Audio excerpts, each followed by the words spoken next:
Good afternoon. It's a very exciting session.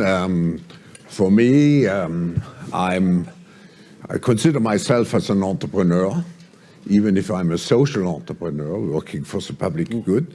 But to have at my side someone who is considered as one of the greatest entrepreneurs of our times, Sergey Brin, who is, as you know, the co-founder and president of Alphabet.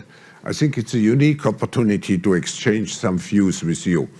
And fast forward a few years, and now Brain probably touches every single one of our main projects, ranging from search to photos to ads to everything we do.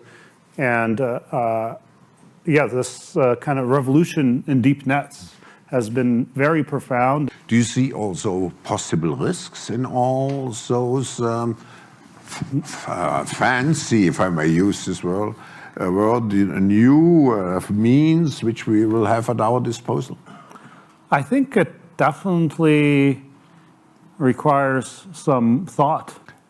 Can you imagine that in 10 years when we are sitting here, we have an implant in our brains, and I can immediately feel, because you all will have implants, and we measure your brain waves, and I can immediately tell you how the people react, or I can feel how the people react to your answers. Is it imaginable?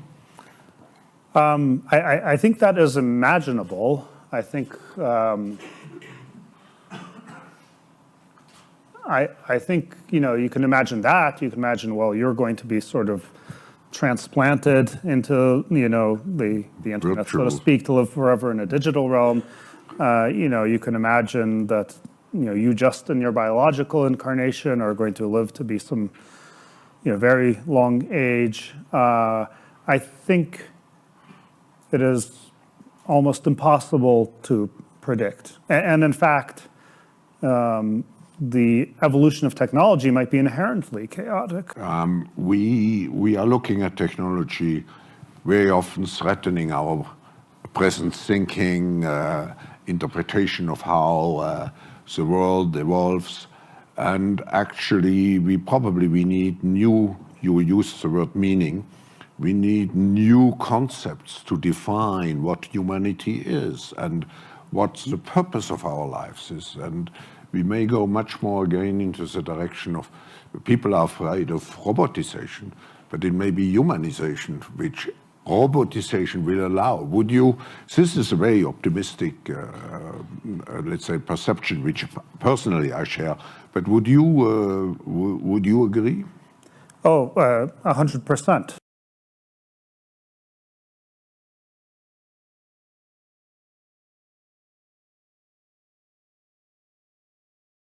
The different religions actually have a surprising agreement on what God is. God is an unlimited amount of what? Memory, intelligence, creativity, love, basically the highest things that our neocortex does. And what happens in evolution? Entities like mammals and humans become more intelligent, more creative, more loving, and moving exponentially to become more godlike. Never quite reaching God, but moving in that direction. So evolution is a spiritual process, bringing us closer to God.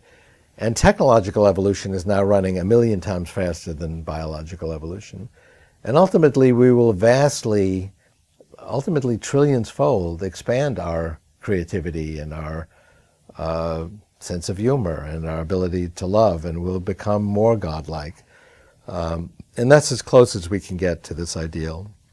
We never really will become infinite, but it'll seem infinite from today's perspective.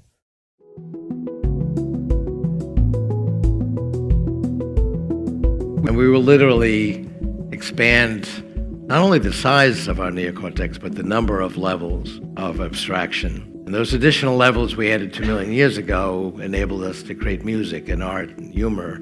This is billions of times more powerful than the computer. I use this in undergraduate per dollar, but that's not even the most interesting thing about it. If I want to access 10,000 computers for 2 seconds, I can do that wirelessly, and it multiplies itself in the cloud 10,000-fold. That's what we're going to do with our neocortex.